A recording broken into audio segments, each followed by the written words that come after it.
What it do, family? We back, man, on the ladder. All right, for another episode. This is episode 8. Woo! We almost in the double digits. That's a beautiful thing. As you can see, I'm not alone.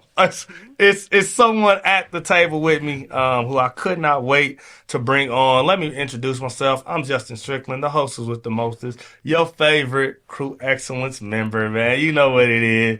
And it is The Ladder, a podcast about leadership and walking in excellence. And so I just want to invite you in. Thank you for being part of the crew. And today's episode, oh my goodness, it's going to be fire. It's going to be so dope. And so without further ado, I want to introduce who is sitting to my left, your right, the illustrious Dr. Louise Strickland. I'm super excited to have her on the pod today. I got a long introduction, but I'm gonna let you introduce yourself. What is something you would like the people to know about you? Who are you? And we'll jump into why you're here in a minute. Okay, so I am Louise Strickland, Justin's wife. I'm born and raised. Hey, that's my wife, y'all. I didn't say that. Woo, she fine, ain't she? Look away. You ain't hide your eyes. Hide your eyes. Dang, but no, born and raised in KCK. My background is in education. I love teaching, love learning. I love Jesus, of course. So, yeah, that's pretty much me. I don't know what you want to know. It's whatever you want the people to know. That's how I prefaced it. You know what I'm saying? It's what you want the people to know. I don't know. I'm super excited to have this conversation. This month, we've done a lot of things on sports. We talked a lot of different things, but I wanted to bring on an expert. And that's the thing. When I bring someone on my show, they're going to be an expert in their field. And I'm bringing them on to give a different insight. I know I never get tired of me, but you might. And so I want to bring on some different experts throughout the year that can share some insight and kind of give us a different perspective. Ding, light bulb. You feel me? On leadership in a specific field. So today's episode, while I have the doctor with me, we're going to talk about education. We're going to talk about education, a full gamut of different questions I have for her. And we're going to talk about really what leadership looks like within the educational field, your leadership experience, what you've kind of gone through, and kind of what you think the future of education and your future kind of looks like. And so that's kind of what we're going to go through today. I'm super excited to go on this journey with her. As she said, this is my wife, and we have a lot of these conversations off camera. But I've always thought these should be on camera conversations. And so I'm super excited that she is gracious enough to grace the pod with her presence today. And so we're going to jump into it. Okay. First, one thing that you didn't say, I would love for you to kind of tell the audience about is what is your educational background? So let's go K through 75. Is that what grade you in now? And talk about kind of what you've gone through, where you're going to school, those kind of things. So. Okay. So like I said, I'm from KCK, Wyandotte County. So most of my schooling is in a dot. I graduated from Sumner Academy. And the illustrious Sumner Academy. Come on now. And then I went off to University of Tulsa in Oklahoma for 1 year only. Okay. In and out. And then I transferred to Truman State University, where I graduated with my bachelor's degree in communication disorders. Okay. I wanted to be a speech therapist, but God pivoted what I did. So I got my master's from KU in curriculum and instruction, and I just defended my dissertation from Midwestern Baptist Theological Seminary in educational ministry. Whoa. And here we are. Whoa. And I'm done with school. Like, that is the end. Are you? I'm not getting another Let me degree. pull the curtain back. Let me pull the curtain back. Literally 5 minutes ago, she told me she was about to take another class. So. Because so is she done? I'm done. We'll I'm not walking across another stage. People get diplomas mailed. Yeah, we'll see if she's actually done. I'm not writing another dissertation. That's for sure. So you have 3 different degrees. Yes. As far as undergrad, bachelor's, master's, and doctoral. Soon to be doctoral. As soon as it confers, we work. We're there. Stamp. Sign, seal. Come on now. We talk about things as if they, man, I ain't gonna preach. I ain't gonna preach today.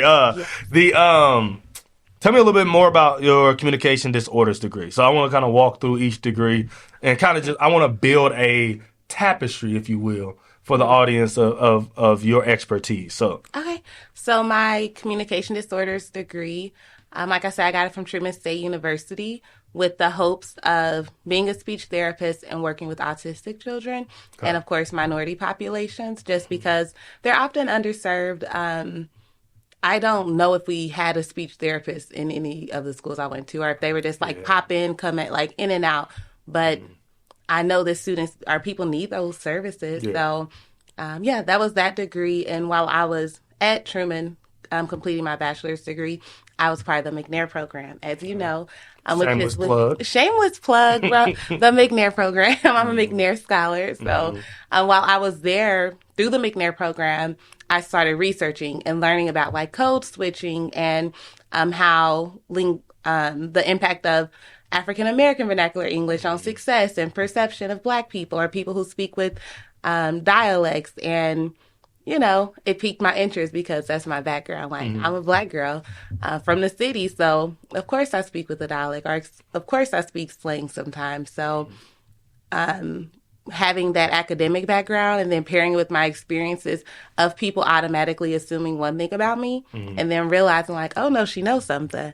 She's not just a dumb Black girl or a Black girl who's not well spoken. It's no, she's both. So Truman State is where that thinking started. Okay. And then I wrote into your master's where you get a master's in curriculum and instruction. Yes. And tell me about kind of what does that degree entail? Okay, so this communication and instruction master's is, of course, in education, and that was just about learning what is taught and why it's taught. So, why do schools operate a certain way? Why is certain curriculum preferred? How do we get here? So just understanding the background of the education field and the historical implications, and of course the decision making behind everything that is taught and the way that it is taught. Okay. So I kind of, with that degree, is when I pivoted into the education field strictly, and I just wanted to understand the history of it because I'm a voice leader, shameless plug. We ain't got to that yet. See, this is my podcast. But you asking questions. Come on, okay, man. So I wanted to pursue that degree so that I had a better understanding of the field I was going into. Okay. And of course, I'm thinking about things that need to change and my experience and the experience of people that I know and how it can be better. Yeah. But I can't make a change without just having a foundational understanding. Got you. And then lastly, I would say, so now you just defended your dissertation. Yes. Successfully. You're a UFC fighter in a cage. John Bone Jones, if you may. If you will. If you may. I know you're a fan of John Jones. Okay. A lot of flying knees and spinning back fists. Surprise. You won. You successfully defended. What is the ideal behind becoming Dr. Strickland and getting a degree in educational ministry? So I knew that I wanted to get my doctorate when I was at Truman. So in my undergrad, I was I'm going to be Dr. or at the time, Dr. Jones. I'm going to be Dr. Louise Jones. I'm going to obtain the highest degree possible. First of all, no one in my family's done it. So that always motivates me. We're going to do something new. We're going to start a new path. But also, I wanted to be able to enter into rooms that I couldn't before and for people to listen when they wouldn't before. So I feel time and time again, in the academic world and education, people don't always listen because I'm Black. First, because I'm Black, African American, that's always one strike. And then because I'm a woman as well, that's two reasons for them not to hear my voice or not to take what I say seriously. But now it's oh no, I have a doctorate. I'm well studied. I've put the time in. I've done the research. I know what I'm talking about. And now you should listen. So just kind of giving people are taking away excuses for discrediting my opinion, my thoughts, my research, and my intellect.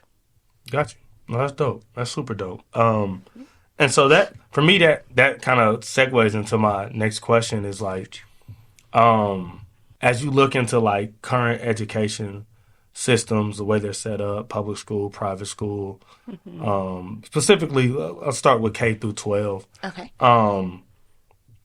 Why did you feel it was so important for someone like yourself to have a seat at the table? I think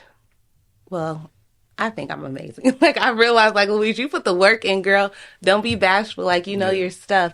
So I think it's important for me and then people who look like me to have a seat at the table, because oftentimes the people who are at the table have been there a while. Yeah. A lot of I went to only PWIs.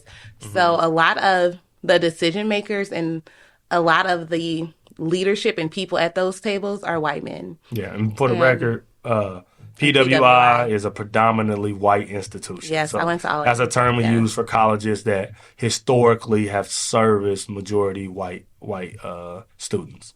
Yes. So, yes, I feel like it's time to diversify the decision makers, as well as understanding that it can be incredibly difficult for someone outside of our culture to speak to our culture and then make decisions that, you know, best serve us. Even though it's possible, I think it is really, really difficult. Got you.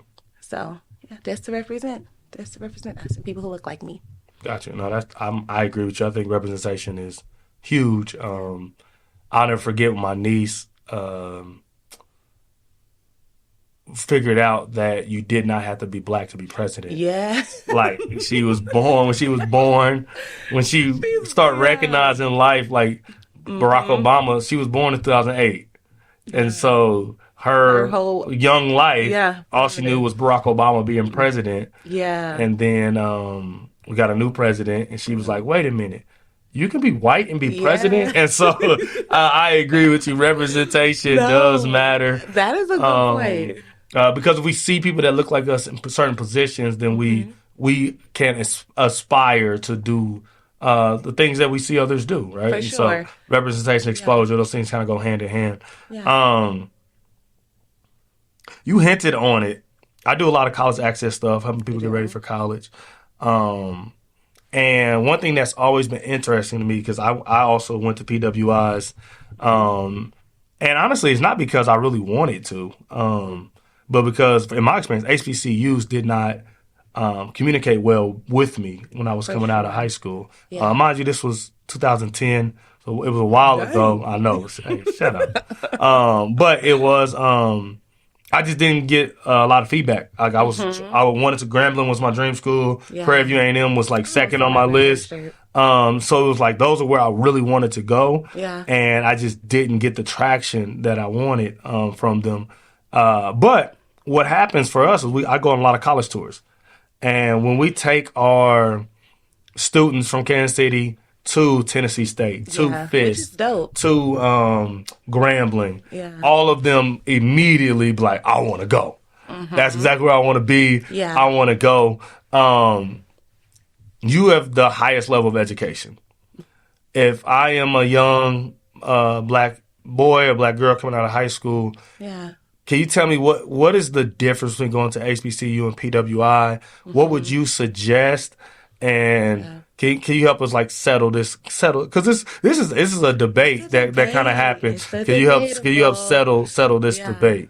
Kinda. I can try. Yeah. I'll get some insight. HBCUs. I would have, but like you said, coming out of high school, I just didn't know really. Yeah, and just for people that don't know, kind of our history, like she said, we're from Kansas City. Yeah. There is only one HBCU, or two. There's only two HBCUs within 3 hours. Yeah. We have Lincoln University in Missouri, and then Langston in Oklahoma. Yeah. And we, just growing up, we did not have a lot of visibility for HBCUs. There's no, we're going to sound old. There's no Instagram. No. There was no Snapchat. Yeah. Facebook, you had to be a college student. So you had to have a .edu. In high school. Yeah, because we lied. We lied about our age. You had to lie about your age. Maybe. Yeah. You know, when it first came out. That's what I'm saying. Yeah. But by high school, I think it was anybody could have one. I got a Facebook in high school. I had to lie about my age. You don't remember. It's okay. So I say that to say there was no exposure really to HBCUs. The reason that I wanted to go to Grambling was I have a older cousin that went to Tuskegee. So she would talk about HBCUs, and then my favorite cousin, she wanted to go to HBCU. And y'all like twins. And I'm like, we're going to college together. That was the goal. And so she wanted to go to Grambling. Young Micah Angelou. And so that was the only reason why they were even on my radar. Yeah. So, but go ahead. I'm sorry. I just wanted to give some background to that. But no, pretty much what you're saying, like I didn't know as much about HBCUs. And they really, I don't know if any HBCU hit me up. Like, they didn't send me no letter or anything. And I was a decent student. Yeah. Like, my GPA was high. Like, I had the activities, all of that. So, it just wasn't on my radar, to be honest. And I ended up going to University of Tulsa because they pursued me. Like, they sent me letters. They came to visit me at Sumner. Yeah. They paid for us to go visit them. And they did offer me a lot of scholarships, even though I did have to take out student loans as well. And I probably took out too much in student loans because I was getting big refund checks. So, but they pursued me, and I felt like, oh, they want me to go here. I like being here. We're going to make it happen. So looking back, I wish I would have went to HBCU at some point in time, possibly undergraduate. So I probably would encourage at least visiting and just seeing what it's talking about, just see what you think, just because we have all of our lives to be the minority. Yeah. Like in every space that I'm in, like I'm the minority. It's very rare that there are more people who look like me than who do not. So I feel like if you go to an HBCU for your undergraduate, it gives you time to develop your cultural understanding and then just be the majority, being around people who look like you so that you can build that confidence so that when you go out into the world, you know who you are and you're more set in your identity.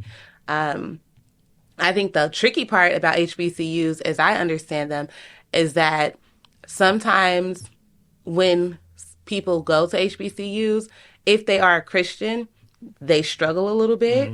I've heard a plethora of stories of people just, professors talking about the white man's religion and white Jesus and all of that. So I feel like it can be challenging in that aspect for sure, depending on the institution, depending on the instructors. Yeah. But it's something to consider. Yeah. But I mean, that's not to say you don't get challenged at PWIs. For sure. Yeah. But I think college is a battleground for believers. Okay. But the challenges are different. So I would agree with that. I mean, I like everything that you said. I think for me, my plan actually is to go get my PhD from HBCU. Yeah. That's the goal. That's the one reason I might go back. You're not. You just said you were done with school less than 10 minutes ago. But I want a certificate why I told y'all. HBCU. See, y'all thought I was just saying stuff. No, I know this woman. I told y'all that she was not done with school. But yeah, so for me, I want to be in a learning environment that is different than the ones that I've been in. Yeah. And so I think for a lot of students, that could be the advantage to going to HBCU. One of the disadvantages that I've seen and realized is that, as you stated about the majority-minority thing, like at HBCUs, most HBCUs are 98 to 99% African American. Yeah. There are very few spaces that look like that and reflect like that. And so you may, and not to say HBCUs aren't preparing people for those spaces, but just that it can be a bit of a culture shock. Yeah. And for those of us that go to PWIs that are from inner city and things like that, we get culture shocked at 18. I remember stepping on campus and being like, I have never seen this many white people in my life. What I did. There are so many of them. And they just is there a factory nearby? Like I went to a small school. I can't even imagine if I went to KU or K State. Yeah. And we talking about, I think KU, thousands. We talking about thousands. University of Tulsa was huge. But University of Tulsa was bigger than Truman, but it's not comparable to even KU or K State. But it was still it's a Division I college. This is crazy. Yeah, for sure. And so, so I say to say that by the time I graduate, I have began to understand how to maneuver in those spaces. For sure. Which brings me to, I didn't even write this down. You wrote your dissertation on code switching. I did. Can you tell me what role and what value you believe code switching has in the space of education? Oh, goodness.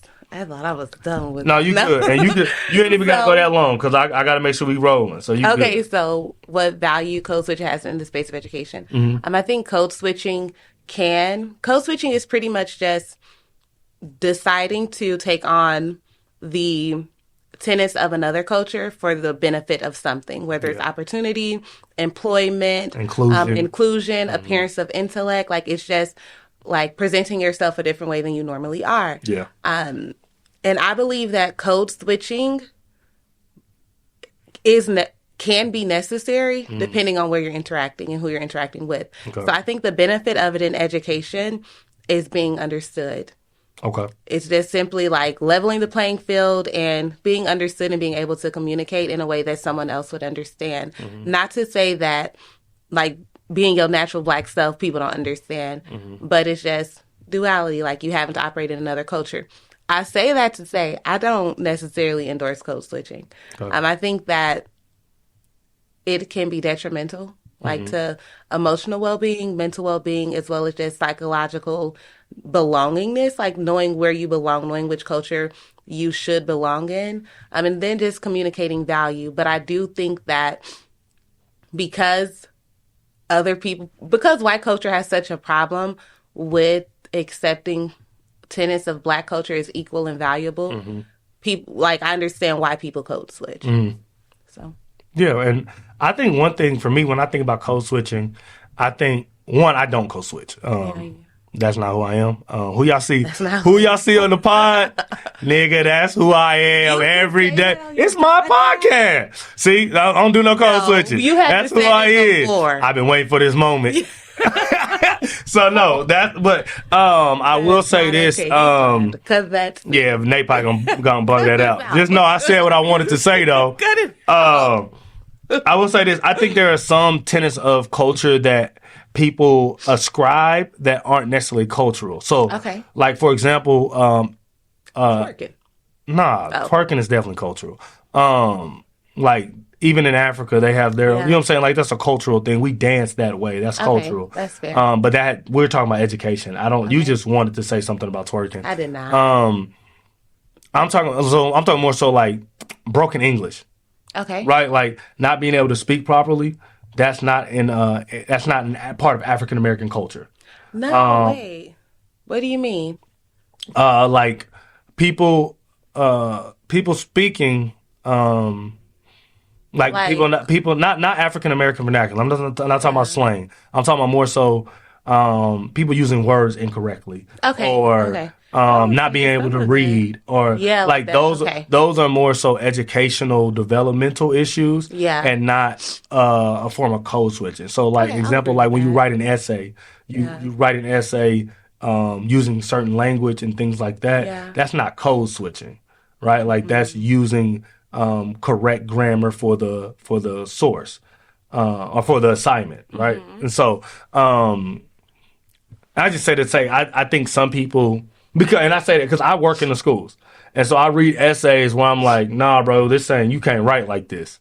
And they're like, but this is how I talk. Yeah, but you don't write like this. Because those are just a different form of media. Yeah. And so would you say that's a form of code switching? Because I would say no, but you are the expert. So yeah, see, that's where it gets tricky because some people say is like you're saying, in the academic world, being more formal or professional is that code switching. And I would say in part, yeah, but it can be perceived as necessary because, like you're saying, like when I taught college success for freshman students, I let them turn in papers that were just write however you write. You don't have to put the G on the end of laughing. Like, just write something that's authentic to you. And they did. Like you said, like they may say nigga in a pair. They may say, who knows? Like, they're going to write whatever is natural for them. So I would say that's being culturally authentic. But having to like appear more professional can be code switching.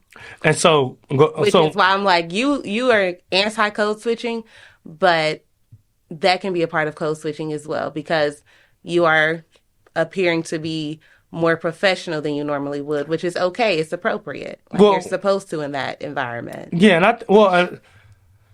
I think for me,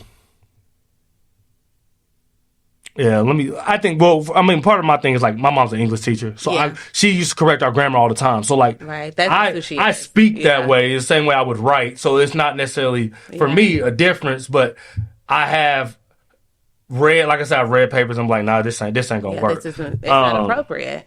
Yeah. Which is like, I talk about my work in high schools and stuff. Dr. Umar Johnson. I never thought he this is the second time his name has came up on the podcast, but he just did something. He was on Joe Budden's podcast. This will be a month ago when this is aired. But he talks about how they took trades out of high schools. Mm-hmm. And so I would love to know your opinion on if I'm a high school senior, should I what is the reasons I should go into higher ed, and what are the reasons I should look to get a trade? I think you can do both. One of my issues, I guess, with the education system is that we ask students to make long-term permanent decisions at 17, they are 18. So young. Yeah. Like when I changed my major so many times. I'm like, I could be a mathematician. I love math. I'm up to calc too, but I really want to work with people. I'm gonna do psychology. Oh no, I took one psychology class. What about there's so many options. So we ask kids to make permanent decisions before they're able to, before they should. So I would say if they have the opportunity to do trade, then explore and see what they think, but don't write off college. But with the caveat that college isn't for everybody. So going to college may not be for you. Like you may be more pursue entrepreneurship or pursue a trade or do something else. But I would say explore it all and see what's thick while you're young and while you can. I think that we should reintroduce trades into schools. And I know some schools have them, Sumner Academy does high not. schools. Well, they do dual credit. So it used to be where you could do carpentry at your school. You could do auto mechanic at your school. Yeah, that's what I'm saying. Have that in the schools so students can explore. See if it's something they can see themselves doing for a couple of years. Maybe not their whole life. It's jumping really, really far ahead, but just doing it for a little bit to become an expert, to learn more about it. But I do think that was a mistake that was made, pulling those out of schools, and even using tech schools to kind of fill that void. I think that's nice. Students graduating high school with a certificate, being a cosmetologist or a dental hygienist. I think it allows them to enter a career field early and see what they think. And then they can choose to go back. But I don't think it's always trade school or college.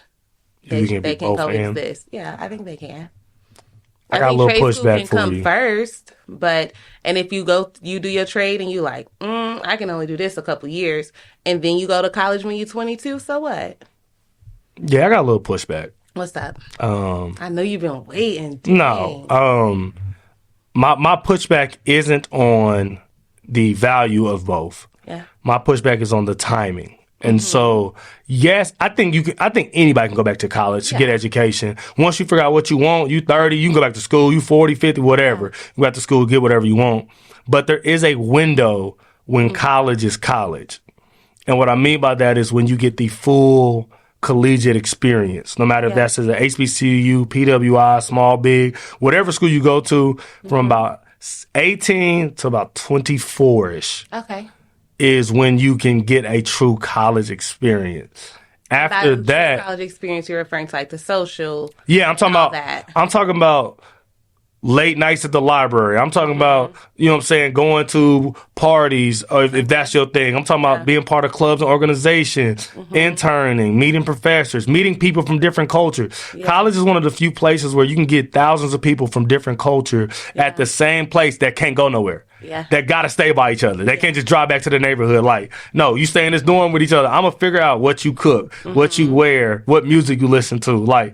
And so I say that to say, if you do go out of high school and do trades, that doesn't come without opportunity costs. Everything costs. Yeah, that doesn't come without opportunity costs. Yeah. And so I think, but I will say this, college can be a time and money waster. Oh, for sure. For those who are unsure about their direction in life. And so for people, so if you're 17, 18 and you don't know what you want to do, I say either do community college. Yeah, community college. Or do a trade. Yeah. And then if you figure out the trade and what I like, and then you can figure out a way to do college that's cost efficient.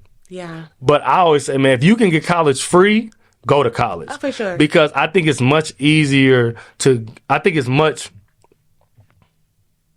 I'll say easier to get a college experience from 18 to 23, 24, paid for, and it's much more enjoyable. And then if you decide you want to go get a trade afterwards, the trade stuff is still the same. The trade stuff is the same. You can become a plumber at 18 or 24. It's going to be the same experience. Okay, that's a good point. And so, yeah. But I don't think that someone going to college when they're 27 is looking for, like, I'm about to party and do. No, they're not. Because they don't know. They may not know, but it's like they still turned 21. Like, they still have opportunities. It ain't the same. It's not the same, but I don't know that people going to college when they're older are looking for that. Like, no, they're not. They're not looking for that experience. Learners, a lot of them are older than me. A lot of them are. They just, like, they're older than me. Some of them are in their 40s. Some of them are in their 50s, and they're like, I just want to take my class. Yeah, I want to take that. I want the education. That extra stuff. Well, yeah. So I think that, like you said, it costs something either way. But I don't think that going to college earlier means that, like, oh, darn, I should have went sooner. I would have had more fun. I'm like, no. To me, it's not even about the fun. Like, it's about the exposure to people. It's about having an opportunity to mature as a person. Like, there's a lot of things that happen in college that at that age in a different setting doesn't transpire the same way. Like, being 19 or 20 at home, working, going through trade is way different than being 19, 20 in college. That's true. Okay. And so that's more so what I'm saying. I agree with that. Let's get to it. I want to get a little bit more about you. One of my things I love is reading. I'm an avid reader. You're an avid reader. I want to learn about education, right? Okay. I can't call Louise, right? Because I don't have enough money because the price went up, right? So what's a book I can go get from my library, from my bookstore that impacted you and helped you kind of shape your view of education that I could pick up today? Ooh, okay. I'm glad I looked at your notes to see your own assets. I had to look up a book because it can be more than one. I've been in research article mode. Yeah. And the books I'm reading are more enjoyable, not education related right now. Yeah. But I would say a couple books that I think were really, really impactful for me developing my thinking and then just seeing what other people thought. Lisa Delpit's Other People's Children. Okay. And it talks about, like, how teachers view children, and then, like, because you're helping raise other people's kids. Like, you didn't birth these kids, but you have them for 9 months out the year, 40 hours a week. So, like, you're helping raise them. Yeah. And just, like, how racially and ethnically diverse children are taught and viewed in the education system, and then what we can do. So I thought that book was really good. There is Why Are All the Black Kids Sitting Together in the Classroom? I don't know. You know what's crazy is I saw somebody reading that at the thrift store yesterday. No, you didn't. They were sitting in a chair reading, and I was like, we got that book at that's the a house. Good book. I need to revisit it because it's been a minute. That's a good book. I remember thinking that book was very, very impactful, and it's the older book. I can't think of who wrote it, but it was good. Like, it was good. And just like I was talking about earlier, understanding the historical aspect of the education system, as well as how, like, minority kids, or Black kids in specific, are treated in the education system. And it has quite a bit of research as well. I thought it was a great book. Yeah. And then the third book, you bought me this for my birthday or for our anniversary, for something a while ago, probably like 4 years ago, but it's called Blinded by the Whites. That's what they were reading. Not Blinded by the Whites. Yeah, they're Blinded by the Whites. Which is a good book as well. That book is actually by a man. And it was good. Man. I don't know these people. You didn't even have to say anything about the author if you was gonna say by a man. It's by a man. 7 billion men. Like, what are you talking about? I'm about to tell you. Talking about it's by a man. It's because you could have just said the book title. We didn't need the author if you just knew he was a man. Come on, man. Okay, but I said that because the other two books are by women. And this is the only one that was okay. It's by David Eichert. Okay. Which it was really, really good. And it's pretty much talking about, like, the same thing that piques my interest all the time, race education in America. Like, what do we do with it? How do we balance it? How do we improve it for the good of future generations? Yeah. So I would say those three. Hope you wrote those down. You can rewind. It's on YouTube. It's not live. What's next for you? Oh my gosh. So let's talk about that. What's next for you? So your personal educational journey has come to a pause. It sounds like if you listen intently to the episode, it sounds like she's could find something else to study. But what is next for you? What is on the horizon? What do you want to do? Crazy thing in my defense, we talked about this. Like, Louise, like, what happens now, Dr. Louise Strickland? I'm like, I don't know. I feel like there's so many options, and I want to make the right decision at the right time. So what's next feels like going into consulting. It feels like the next thing should be, and possibly very well maybe, like helping Christian organizations, non-Christian organizations, education organizations, just helping organizations and leaders better serve Black populations, Black students, Black learners, insert minority students, minority learners, just because I feel like I've spent my whole education career since I've been 18 years old just studying and preparing, like understanding the landscape, identifying errors, identifying solutions, seeing what worked, what didn't work. I've spent a very long time just reading and just writing and researching and trying to figure it out. And now it's like, okay, do something with it. Like, put it to practice. Go speak at schools. Go speak with leadership teams. Go and do something. And I feel like that's what I'm walking into. No, that's dope. I'm sure there are thousands of organizations that want to pay you millions of dollars.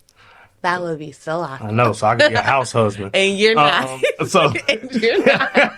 But no, I'm sure you have some pretty dope stuff. Yeah. Maybe the consulting will sponsor one of the podcasts. So you don't have to say sponsored by Hope Institute. You can say sponsored by Louise's consulting business. We'll get there. So lastly, before we close, this is all about perspectives of leadership. Yes. This episode has been amazing. I hope y'all kill the like button, subscribe, comment. Like, subscribe, comment, share. With your mama and your auntie. Because I'm the new favorite member. No, whoa. New member. There's be no new favorite members. There's just members and the favorite member. Huh? New member. Indie Drop got a new member. Okay. Crew Excellence got a new member. You're not new to Crew Excellence. A new favorite member. You're not a new. There is no new favorite member. No, there's no new favorite member. There's one favorite member. You and my mama can be members or not. Y'all have to get kicked out. New favorite member. Yeah. Alert. All right. Lie again. All right. It's all about perspectives of leadership. We have 4 perspectives: guru, voice, hero, and royalty. This is my podcast. Oh. You invited me. This is why I don't have guests on often, y'all. This is why. He invited me here. What would you say is the leadership perspective that you operate in the least? Oh, because I said my most earlier. I shouldn't have said that. Okay, so being a voice leader, I think the one that I'm getting there. So I think the perspective that I operate in the least would be probably royalty or hero. Can I just talk through them real quick? Okay, so I didn't say guru because when I'm interested in something, I overindulge. Like, I'm going, like, for example, me thinking I'm healthy now because we did that juice. Like, for the record, she did a juice fast. One day. For 12 hours. 6 juices. And now. I'm really like that. She is a health aficionado. Yeah, it's like I'm all in and I be reading stuff on my TikTok, watching. Like, I feel like I overcommit when something piques my interest. So I feel like I got a pinch of guru. Just a pinch. But I don't know. That's hard. Just maybe royalty? Okay. Maybe royalty. What do you think? What would you say? I would say royalty for sure. I don't think you're at all interested in establishing culture. I think that because I'm gonna shake it up. Yeah, that is much. You would much prefer someone else establish and you poke holes and attempt to improve. But no, definitely royalty then. Yeah, you don't really want to cast the net. You more so like, hey, there's holes. That's kind of all right. I'm not only pointing out the holes, but you're right. I don't necessarily. You did it today. I don't know how to say, but I am more so, I don't necessarily need to set, but in the classroom, like, I'm going to set the culture and then we're going to move forward. But in life, I'm okay not being a part of that. I'm okay not being a part of that. Okay. And now, since you wanted this to be your podcast, it's not. I did not. Can you expound on why you are a voice leader? Oh, I thought you were going to ask something else. Because I'm always concerned with the people, like whether the people is my family, my niece and nephews, the college students I work with, are my colleagues. Like, I'm always most concerned with how things impact the people. Yeah. Like, and I tell people this when, like, if I'm doing a job interview or meeting with someone for something, I am most likely concerned with, like, the one person that it doesn't fit for than the 99 that it does. Because it's like, but what, you're forgetting about this small population of people that this doesn't work for, and what about them? So I feel like, I'm just concerned about the people. And then you would say that I'm disenfranchisement. Like, I'm just, what am I thinking about? Anti-establishment, yeah. You would say that I'm anti-establishment, and I'm not completely. Anybody who met you would say that you're anti-establishment. I'm not completely anti-establishment, but it would seem that way because I don't like establishments because they don't work for so many people. Like, they don't. I'm not anti-establishment, but I don't like establishment. Sounds anti-establishment to me. I don't like a lot of institutions and just things because it's like, when you made this, you didn't think about them. Like, you didn't think about how this would impact this group of people, and that's not fair. And I think, which brings me to my last point. As a voice leader, I think voice leaders are concerned with justice and fairness and, like, who is this fair? Because I think, being fair is a scale. Like, who is this fair for? Oh, so it's unfair for these people. So because I'm a big fair person, and I'm like, nah, that's not fair. Or, okay, that's more fair. And I think, or I know that voice leaders are concerned about what's fair. And that's, like, my natural, like, I don't never intentionally say something's not fair or recognize when something's not fair, but it's going to come out. Yeah. Because Remember it's just natural. Arguing about you saying that? Yeah, because I don't want you to say, you always say you're fair. That's not fair. That's her favorite and it's word. It's not my favorite. Nigga, it's not me. It's the establishment because so many things are not fair. Like, that's not a Louise problem. That's a them problem. That's a you phrase. It's a them problem. And last question before we get out of here. Yeah. Because the episode is getting a little lengthy. Sorry. No, it's cool. It's been good. It's been great stuff. And I'm sure people that watch the podcast are way more excited to hear you talk today than hear me talk again. So I appreciate all the things that you have shared. My last question is, if you could shadow any leader at any time in history, who would it be and why? And just a bonus, what do you think their leadership perspective would be? Oh, this is going to be hard. Shameless plug, but Dr. Joy DeGruy. I don't know if you may know her. Some people don't, but she studied. I was like, you gotta tell people don't. That's a name that I'm sure many people aren't familiar with. I know she's so underrated, but she studied, like, post-traumatic slave disorder, and the long-term impacts of slavery on, like, Black people today, and like how trauma is stored, and how, why we are how we are in a lot of aspects, and things that we've been able to overcome and those that we have not. Yeah. And she my girl. Like, she is amazing. And I would love to just watch her research process. Like, how did you get these conclusions? And I've read her work, and I've, like, watched one of her presentations, and I've studied her some a long time ago. But she is dope to me. She's elite, actually. She's very, very impressive. So definitely her. And I would say, I don't know, she might be a crossover between guru and voice. Okay. Because, like, she's an expert. And she studied this for years. Yeah. But she only, a part of her work is, like, now that we know this about how, the history of Black people and how it impacts us today, what are we going to do with it? How are we going to address this? Yeah. So, definitely Joy. Okay, that's dope. I had no clue who you were gonna say. Yeah, I don't know. And so I'm happy with that answer. I think that was give the people somebody different. I was hoping you said somebody, you didn't say someone that I already said. Oh. So I'm glad about that. Yeah. Any closing words? Like, what can you give a word to those that are in education now, who are in leadership, and kind of give them an encouragement moving forward? I would say if you are in education, if you are in leadership and you are needing encouragement, you might be doing the right thing.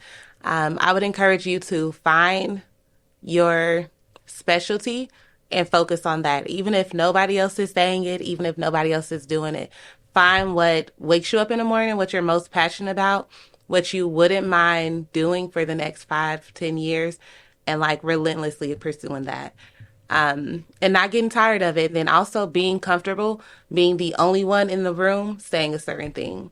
So if you're on the leadership team and you're like, no, we need to focus on this, or we need to consider this, and no one agrees, like keep pushing, keep doing the back work so that when you get at the table, you have your reasons why, you have your support, you have something that substantiates what you're saying.